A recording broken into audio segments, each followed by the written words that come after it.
Remember that the big picture is the eternal.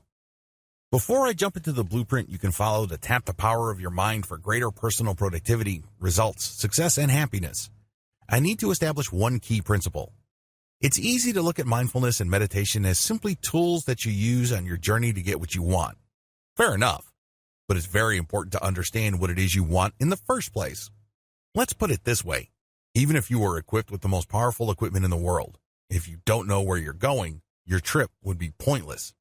Chances are, you would be chasing your tail and be going around in circles. The world existed before you, it exists now while you're in it, and will continue to exist long after you're gone. You have to be at peace with this eternal truth. To fully wrap your minds around this, I need you to understand certain truths about how human beings have historically looked at the world and their place in it. With this understanding, your mind should be big enough to see your real place. Everything works in duality. Did you know that everything in the world, both seen and unseen, works in duality? You can't have black without white. You can't have empty without full.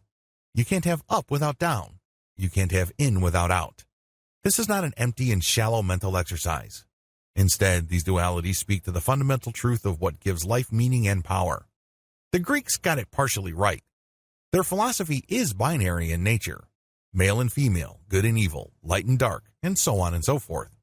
The problem is the Greeks focused primarily on the good things, the ideals, the forms, the essence.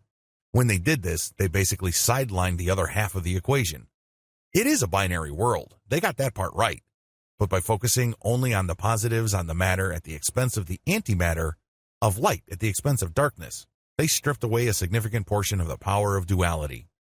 In fact, the Western mind has historically viewed the other side of these equations as suspect or weak or somehow untrustworthy. It's easy to celebrate the masculine side of a personality, but we're suspicious about the feminine side. It's easy to see the value of the light, but we're scared of the darkness. Do you see how this works? This is the Greek or Western mindset. Yin and yang make the universe turn. Thankfully, there is an alternative to the Greek black and white mindset. I am, of course, talking about the Chinese idea of yin and yang. When you look at the yin and yang symbol, it's obvious that it acknowledges the binary nature of reality. But unlike Westerners, the Chinese see an equal value in the other side of the equation. They understand that full or substance would be meaningless without the complementary reality of emptiness or nothingness.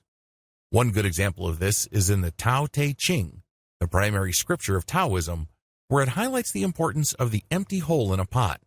Usually, people don't even think about the empty hole in the pot. They think about how big the pot is. They think about the price. They think about what the pot is made of. Usually, people don't think about the empty hole. But the Tao Te Ching points out that it's the emptiness inside that pot that gives that pot value. After all, that's where you store stuff. A solid pot with no hole in the middle is completely worthless. In other words, it's the void or the nothingness that exists in a binary relationship with somethingness that gives life value. The Chinese get it. They understand that the darkness is not to be feared.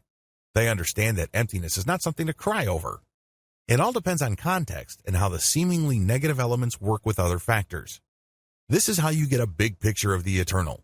You go past duality and understand and ultimately embrace the power of the void. A lot of Americans are scared of death. They're scared of the good times ending. A lot of people don't like to watch movies end, but believe it or not, death is what gives life meaning. Let me put it this way. If you knew you were going to live forever, do you think you would live a life of meaning?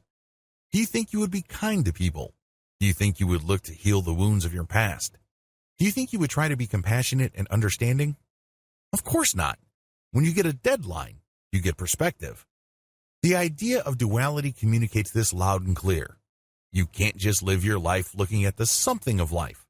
These are things that you can see, touch, taste, smell, and hear. You should also pay attention to the void.